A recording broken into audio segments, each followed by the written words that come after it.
Zuerst möchte ich ein paar Wörter in Deutsch sagen.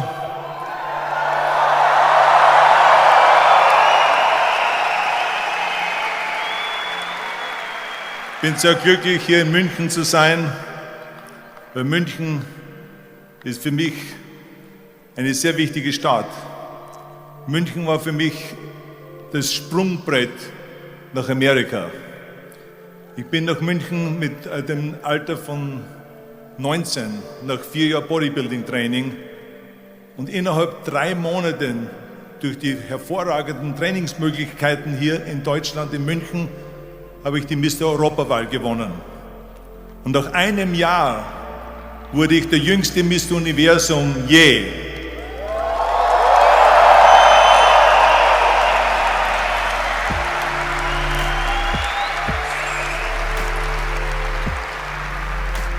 So, meine Karriere, meine internationale Karriere hat hier in München begonnen. Und das werde ich nie vergessen. München ist eine der schönsten Städte in Europa und ich liebe immer nach München zurückzukommen. I'm here to talk about success, right? And the way we have set it up is that I'm going to talk about my first 3 rules right up here on stage, and then I'm going to sit down with Jürgen, and he's going to talk to me about the last 3 rules, because there's 6 rules basically that I always have laid out that are the rules of success. Now let me get right away to the first rule of success. The first rule of success is to have a vision. You see, if you don't have a vision of where you go, and if you don't have a goal where you go, you drift around and you never end up anywhere. It's like you can have the best ship in the world, you can have the best airplane in the world. If the pilot or the captain doesn't know where to go, it would just drift around. It would not end up anywhere, or most likely in the wrong place. So I was very fortunate that I stumbled onto my vision.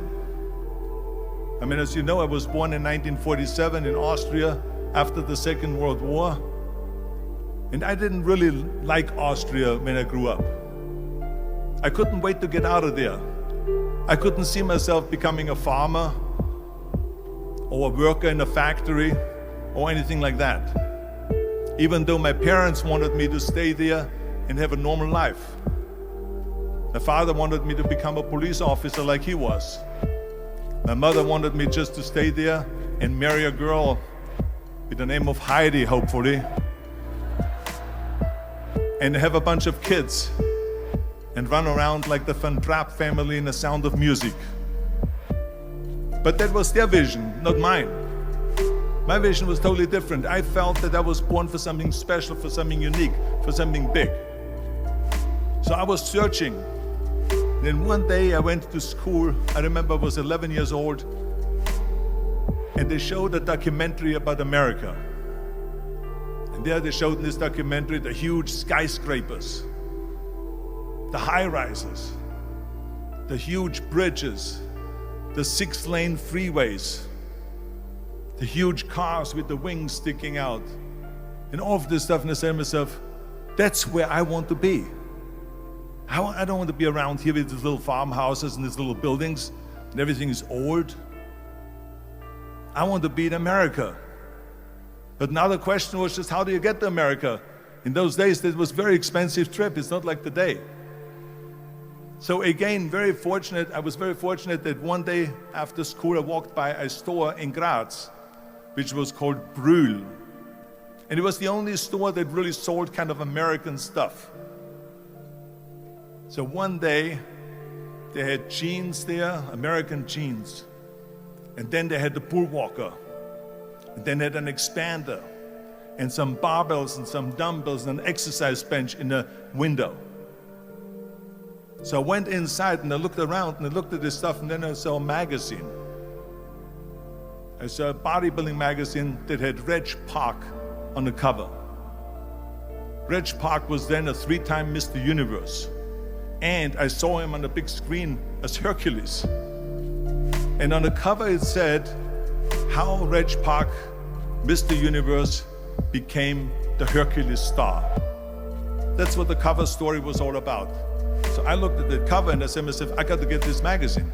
So I bought the magazine, I took it home and I read it over and over from the front page to the back. It had everything in there, how he trained, how he was working out in Leeds, England, in a factory town, how he worked out every day for 3-4 hours and became the strongest man of Europe, and how he won Mr. Europe, Mr. Great Britain, and then eventually Mr. Universe. And how he won the second Mr. Universe and the third Mr. Universe. And how he was discovered to play the starring role in Hercules. I read that and I said to myself, wow, this is the blueprint for my life. This is exactly what I want to do. I want to become a bodybuilding champion just like Reg Park. I want to get into movies just like Reg Park. And I want to make millions of dollars and be rich and famous just like Reg Park.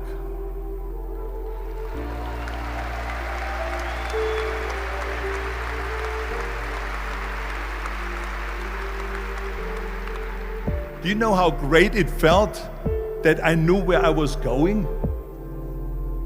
Imagine the majority of people don't know where they're going. I knew where I was going, that I'm going to become this bodybuilding champion just like him. So it was just a question of how do you do it? I was so relieved because when you have a goal, when you have a vision, everything becomes easy.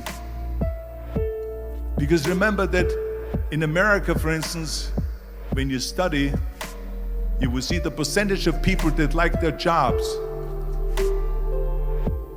74% hate their job in America. Now, there is not much different when you come to Europe.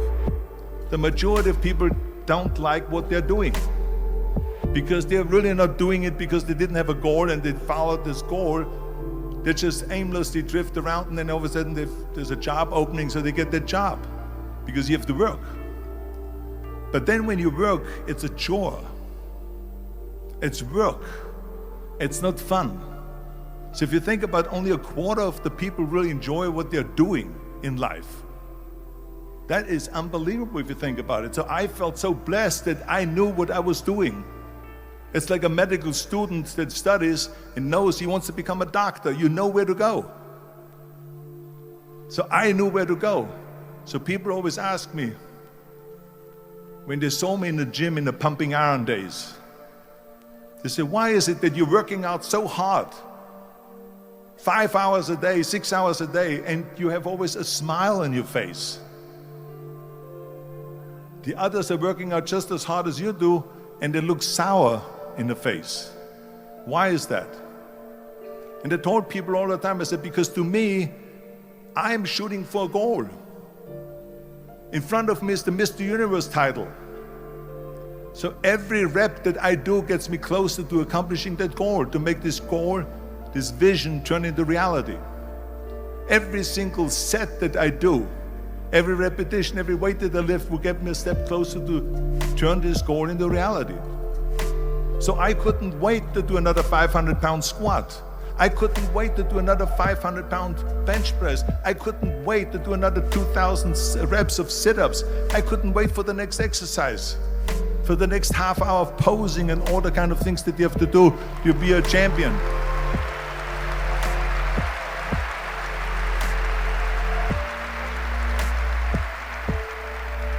I felt so great knowing where I was going, and I tell you, it worked. I mean, think about it. And I was just not visualizing just my exercise, but I was really lifting the trophy over my head. That's what I was thinking about.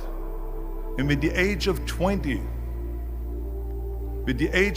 I went to London and I won the Mr. Universe contest as the youngest Mr. Universe ever. And it was because I had a goal.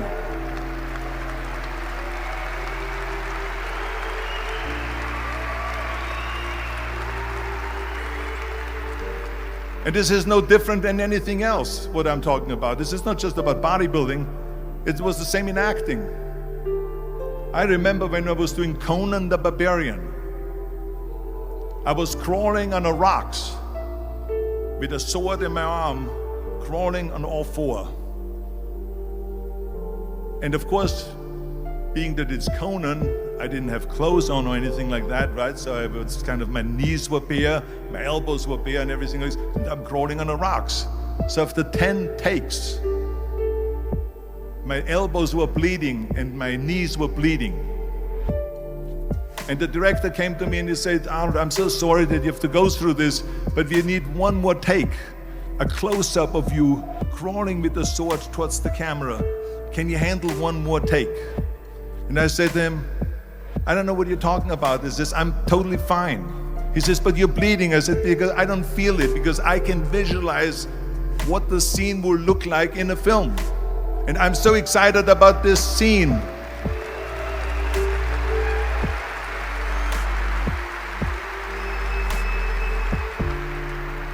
I was visualizing crawling up behind Thulsa Doom, which was played by James Earl Jones. Crawling up behind Thulsa Doom with the sword slowly, and then rising up behind him and whack, cutting his head off. And the head spins in the air, slowly with blood all over the place, and slowly falls down the steps and rolls down the steps. And his body slowly falls sideways. That was what I was visualizing, and that was very important because he, in the movie, killed my parents, killed Conan's parents. And that was revenge. And he always said that flesh is stronger than steel. And I wanted to prove to him that no, steel is stronger than flesh. And so I had this in my mind. And so this is why it didn't matter if I had to do another 50 takes or 100 takes, no matter how much I bleed on my elbows or my knees. I saw that vision of the perfect scene, and it was an important scene, and I would do it over and over again until we got it.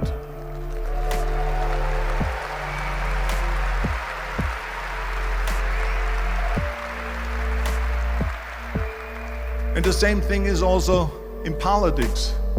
I remember that in politics, I had a very clear vision that I will be the leader of California. That's as far as I could go because I was not born in America, so I could not run for president. So being the governor of the fifth largest state,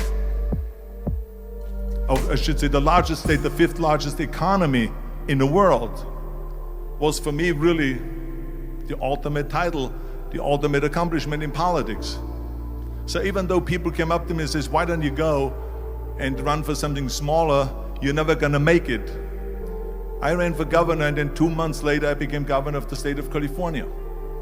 Again, because I had a very clear vision what I'm gonna do with California.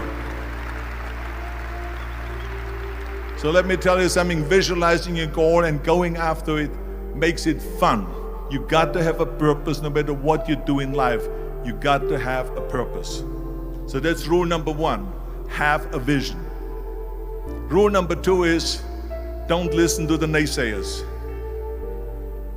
Don't listen to the naysayers.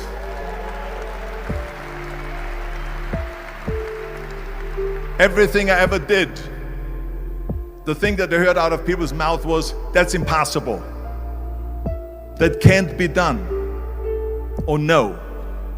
I remember when I wanted to be a bodybuilding champion, including my parents and everyone else around me, said this is impossible. Why don't you become a ski champion? That's what they do in Austria. Or a bicycle champion, or do some track and field. You can't be a bodybuilding champion. That is exactly what I heard, and of course I proved to the people that it can't be done. So whenever someone said to me, it can't be done, I heard it can be done. When they said no, I heard yes. And when they said it's impossible, I heard it is possible. Because I am a strong believer.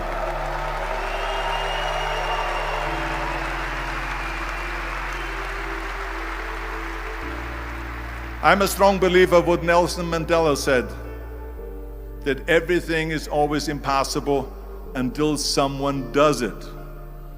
Well, I'm going to be the one, I said to myself, I'm going to do it and I'm going to show it to them. Maybe it has never been done before. That's perfectly fine with me. But I'm gonna do it. And I did not listen to the naysayers.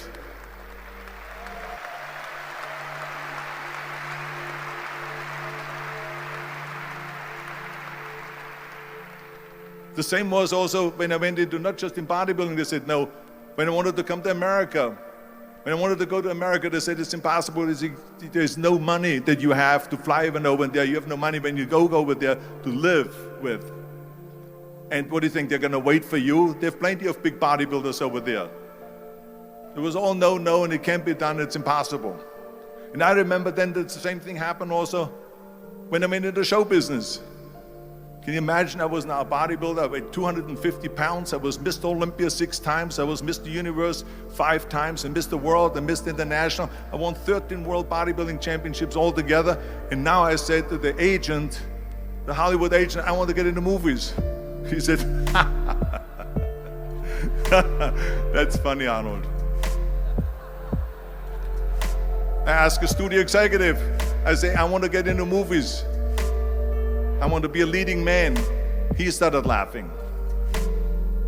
So they all say it's impossible. I said, why is it impossible? He says, because look at how big you are. You weigh 250 pounds. Hercules bodies and muscular bodies weighing 20 years ago. 20 years ago, they did Machista and they did all this Samson movies and Hercules movies and stuff like that, but not anymore. Arnold, this is the 70s. Do you know the sex symbols today? It's Al Pacino. He weighs 150 pounds. It's Dustin Hoffman. He weighs 146 pounds. And guess who else is a sex symbol? Woody Allen. So imagine they're telling me now that those are the new sex symbols. So do you ever forget about it? And then they told me, this, and your accent, even if you reduce all your body weight and everything and have a normal body, your accent. I said, your accent, I mean, it will go give people goosebumps. With the German accent, it will get people the creeps. They will get scared. He says, no one in Hollywood ever has become a leading man that had an accent. Doesn't happen. People in America want to hear their actors talk like John Wayne, or like Burt Reynolds, or like Clint Eastwood. Not like someone on Hogan's Heroes or something like that. Some Nazi movie. This is the kind of stuff that they heard. They said, no, you see, it's impossible. And plus your name who can pronounce Schwarzenegger or something like that. No one can pronounce that, so forget about it, Arnold. This is the kind of thing that I heard. Imagine, you go from studio executive to studio executive, from agent to agent, from manager to manager, and they all said exactly the same thing. Now that's very encouraging, isn't it? But you know something? I didn't give a shit. I didn't.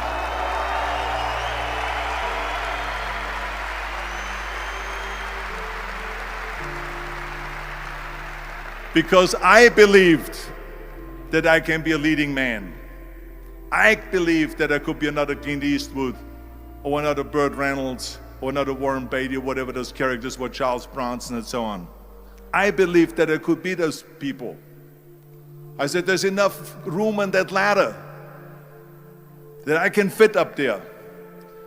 And I looked back again and learned from what I learned in sports. In my case, in bodybuilding. It's all about the hard work that you put in. I said to myself, in bodybuilding, I worked out 5-6 hours a day. I'm going to do the same thing now for acting. And of course, I went to college to study English. I studied voice, accent removal, acting classes, and all of this stuff. All day long, I worked and I worked and I worked. And within a short period of time, I made one movie called Hercules in New York, which of course went right into the toilet.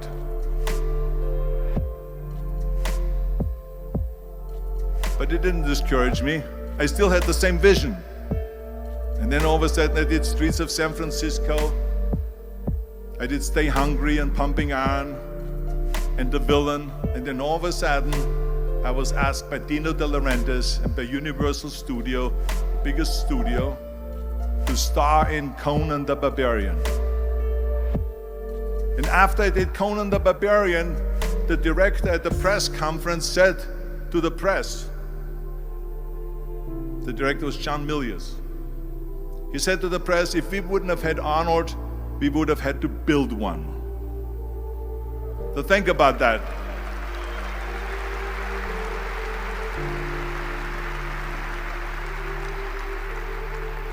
The very body that they said can never be sold because the time is wrong. A few years later, I'm doing Conan the Barbarian, and it was the #1 hit at the box office when it came out in the summer of '82. Think about that. And the director says, if we wouldn't have had his body, we would have had to build one. So all of a sudden, my body became an asset, not a liability. And the same thing was with Terminator. After we were finished filming Terminator, Jim Cameron said to the press, if Arnold wouldn't have had that accent and talked like a machine, I think the movie wouldn't have worked. So think about that. The body and the accent that they attacked was an asset.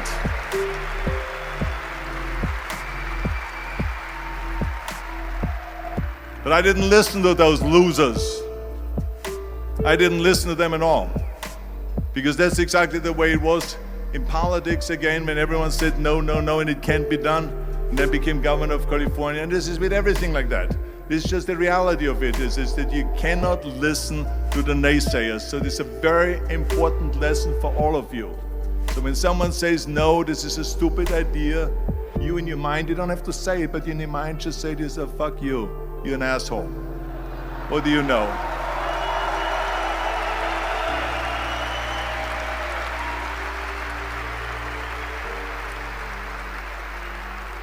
If I would have listened to the naysayers, from bodybuilding to show business to politics, I would not be standing here today talking to you. I would be in Austria in the Alps yodeling. That's right. I will be in Austria, still left, yodeling. That's what I will be doing, exactly. So this is why I say don't listen to the naysayers. And the next thing, the third point that I'm going to make to you is, before we sit down with Jürgen and talk about the rest of the three, is work your ass off. There is no magic pill. There is no magic out there. You cannot get around. You have to work and work and work. I can tell you, I've watched the day for half an hour, Jürgen and his wife that put on this show, this great, great event here. They work their ass off to put this together. All year long they work and they work and they work. This does not come together by itself.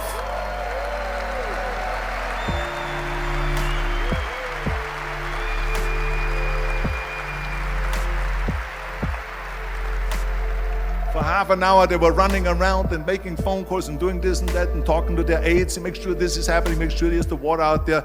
Talking about water, love water. Make sure of this and make sure of that and all that stuff. So it's work. And it drives me crazy when people say they don't have enough time to go to the gym for 45 minutes a day and work out. Or to do something for 45 minutes to an hour a day to improve. If it is physically improve or if it is mentally to improve. Imagine you read 1 hour a day about history. How much you will learn after 365 hours in 1 year. Think about if you study about the history of musicians, of composers, how much you would know. Imagine if you would work on a business, on some business that you want to develop every day for an hour. Imagine how further along you will go and get. So it drives me nuts because we have, when people say we don't have the time, we have 24 hours a day. We sleep 6 hours a day, so that gives you still 18 hours. So there's someone shaking their head out here in front. They say probably, I don't sleep 6 hours, I sleep 8 hours, right? Or just sleep faster.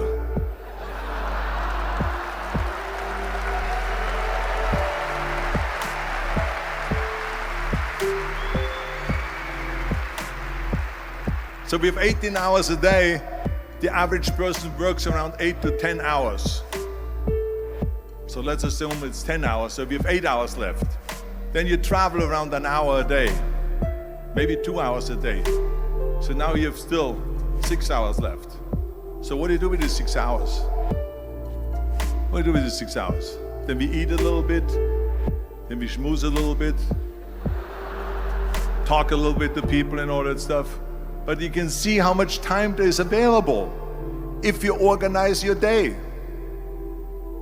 So you got to work hard. I mean, let me tell you something. When I went to America, I went to college. I went and worked out 5 hours a day. And I was working on construction. Because in those days in bodybuilding, there was no money. I didn't have the money for food supplements or anything. So I had to go to work. So I worked on construction. I went to college. I worked out in the gym, and at night from 8 o'clock at night to 12 midnight, I went to acting class 4 times a week. So I did all of that. There was not one single minute that I wasted. And this is why I'm standing here today.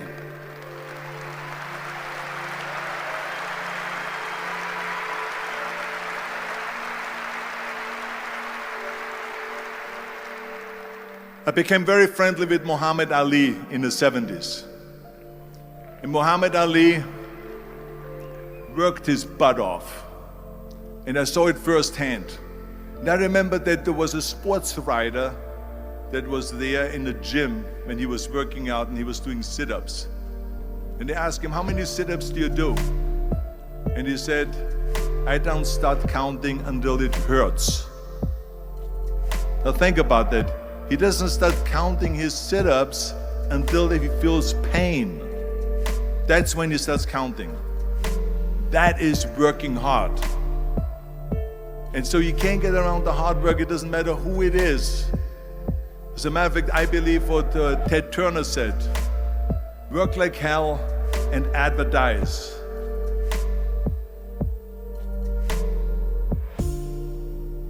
You get it?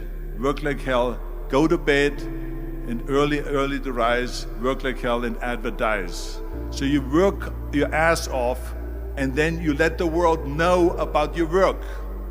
That's what it is all about. Let people know. If you have a company, if you have a movie, if you do a sports, work your ass off, but then advertise and let everyone know. So this is what it's all about. So anyway, so those are the 3 main rules. I hate Plan B. And I tell you why. Because we have so many doubters, as I've said earlier, the no-sayers. We have so many of those people that say no and you can't do it, it's impossible. That is okay because we just turn off, as I said earlier, and we listen and we hear the no being a yes. You can't do it, you can do it, and all of that. So that is possible to do that amongst all the negative people around you. But when you start doubting yourself, that's very dangerous. Because now what you're basically saying is that if my plan doesn't work, I have a fallback plan, I have a plan B. And that means that you start thinking about plan B, and every thought that you put into plan B, you're taking away now that thought and that energy from plan A.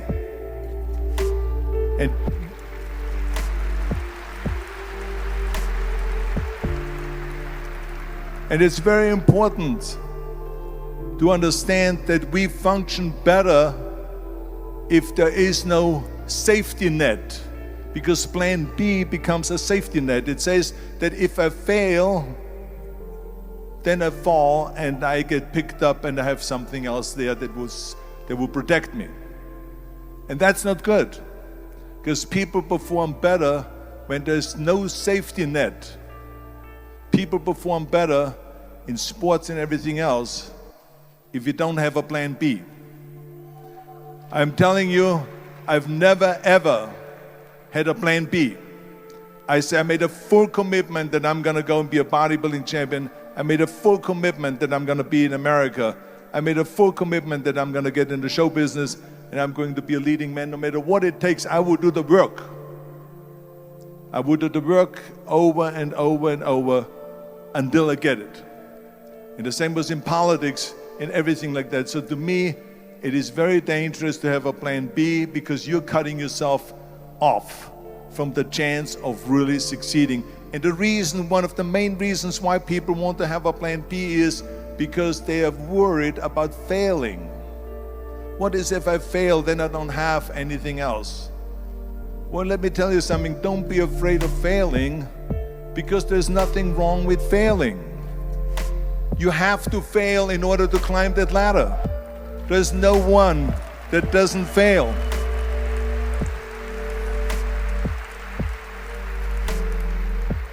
Michael Jordan said in one of his interviews, when they said, "You're unbelievable, you're the greatest basketball player of all times."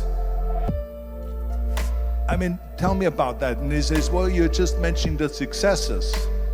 But he says, "For me to become the greatest basketball player, I missed 9,000 shots when I was playing basketball at the NBA games." So during these games that he was so successful, he missed 9,000 shots. Does it make him a failure? No. He's one of the greatest basketball players of all times, but he failed 9,000 times. Do you get it? We all fail. It's okay.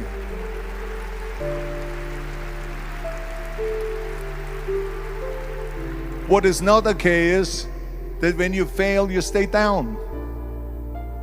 Whoever stays down is a loser.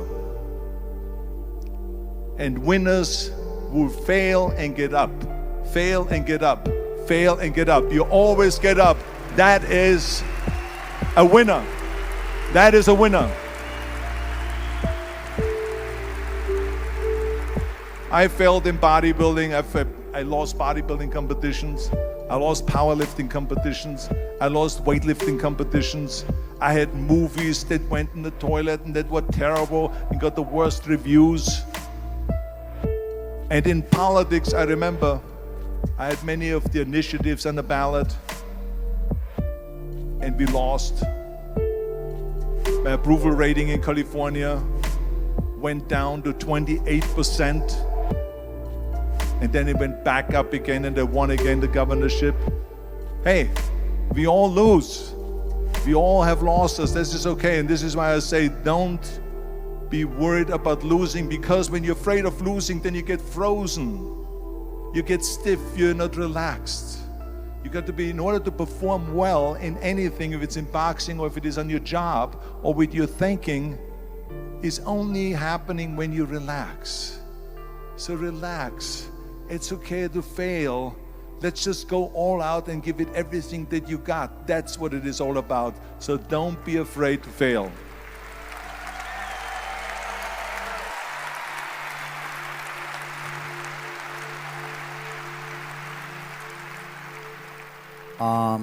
My wife Kirsten and I, we have a foundation and build up schools in Africa for poor children. So because I think it's very important when you are successful to give back to the society, give back to the world. What is your opinion to this? I absolutely agree, and I think this is one of my 6 rules to success. You can only feel complete as a person if you think about what can you do for your fellow member around you that maybe needs help. I felt like that everyone has a different motivation why you get into that. I was an immigrant going to America, and I saw how America was the most generous country in the world. I mean, they opened up their arms to me, they helped me, they invited me for Thanksgiving dinner to people. They brought me, the bodybuilders in the gym brought me plates to my apartment because I had no plates, I had no silverware, I had no bedware, I had no pillows, I had no blanket, I had no TV, I had no radio, I had nothing. They brought it to my apartment. They helped me. And I saw that firsthand, this generosity in America. And I said to myself, as an immigrant that is being embraced with open arms, that I need to go and make sure that I give something back. Right? Because I started thinking about how did America become such a great country? How did America become such a generous country? Well, I look back in history and I realized that people have fought for America, and people have died for America, and people have suffered for America. And so it's my job now to contribute to keep it as being the #1 country in the world. And this is when I started feeling obligated, and I said to myself, so what can I do? I'm a bodybuilder, what can I do? Well, then I realized when I saw Special Olympics that I can help and train Special Olympians. And so we started getting involved in Special Olympics, and in no time I proposed to them to start powerlifting in Special Olympics, to have deadlift, which was a safe thing to do, and to have bench press, which was a safe thing to do. And it became the #1 sports in Special Olympics, powerlifting. They always have a packed hall of 5,000 people. And I became the national trainer and the international trainer of Special Olympics.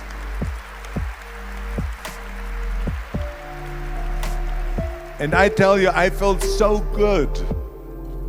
I felt better than winning a bodybuilding competition, going to one of their competitions and seeing 100 of those athletes from all over the world competing in powerlifting and being happy and being included and being felt that they're equal to all of us. It was the most unbelievable feeling, and this is why I got so excited about it that then after that, I started, going around to military bases in America and training our military personnel. Because in those days, bodybuilding and weight training wasn't popular. Now it is. Now when you go to Iraq, to Baghdad or somewhere like that, and you see the American soldiers train, they have the biggest facilities. It's like this dome here. This is how big the training facilities are now. So it all changed. But in those days, it wasn't popular at all. So I went from military base to train the soldiers and the sailors and the airmen and all of them.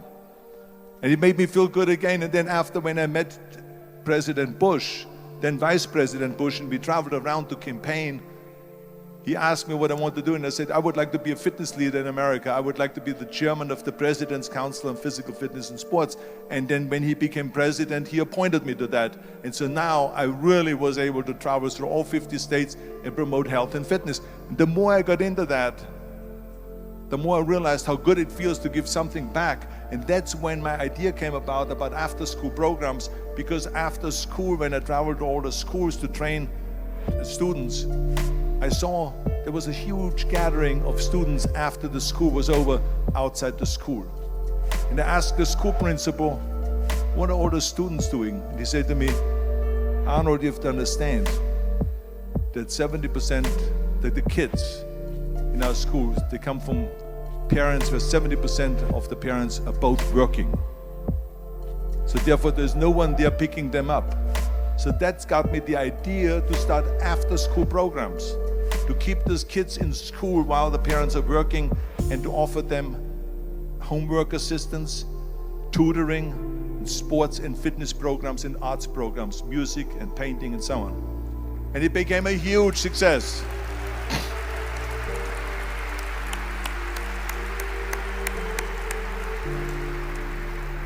So as you know, it becomes addictive. So it becomes addictive. So then when they became very successful, now we have after-school programs all over the United States. Then of course when 2003 happened, where there was a governor's race in California, I said to myself, now is my chance to jump in there and to really give everything.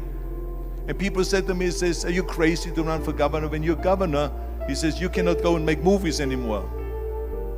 I said, well, duh. I mean, I know that you can't run the state and make movies. Of course not. He says, well, you would lose all these millions of dollars. I mean, you're getting 20, 25, 30 million dollars a movie, you will lose that. I say, I don't care. I say, all the money that I made is because of America. My success is because of America. Everything that I've accomplished is because of America. I say, so for me now to give something back for 7 years and not to make money makes no difference to me. I say, I'm gonna do it. And I jumped in the end of the race and did it. And let me tell you something. I'm not poor because those 7 years I didn't get paid. I'm perfectly fine. And it made me feel good that I could give back to America.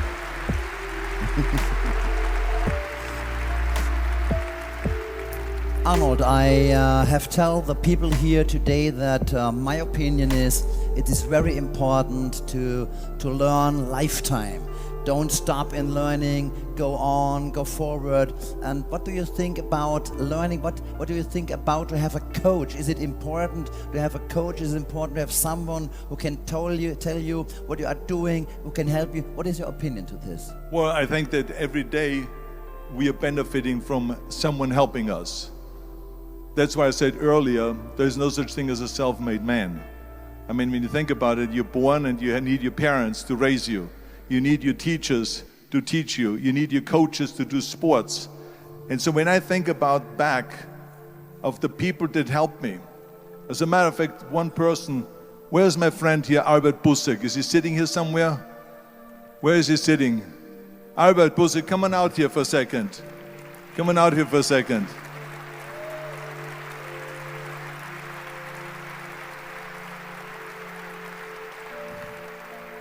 The reason why I just wanted him to come out here to the front so you see him is because without Albert Busek, I would not have had the bodybuilding career.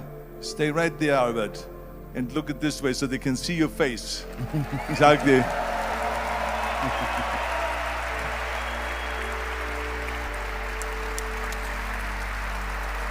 Albert Busek was the one, for instance, just to give you an example, out of the thousands and thousands of people that helped me, Arnold Busek was one of them that helped me to translate into English so I could fill out my entry form for the Mr. Universe contest. And then he flew with me to London to the Mr. Universe contest. He gave me the opportunity to come to Munich and to be the trainer in a gymnasium on the Schillerstraße 36. It was a fantastic gymnasium. He was an extraordinary friend that took thousands and thousands of pictures since then and helped me in every one of the competitions and everything, was a huge supporter. But this is the kind of people that you need. We need help. We need help.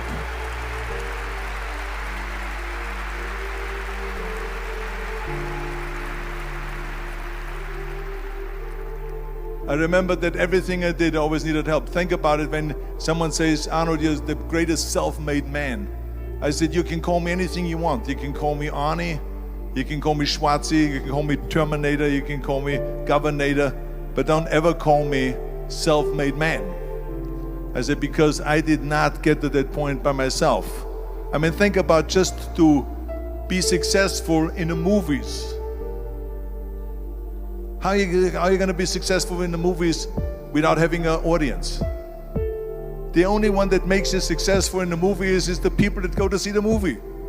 So how can you say to your self-made man when you need millions and millions and millions of people all over the world to go and see your movie? So people, then the press looks at it and says, this guy has a big box office success. It's the people. It's you.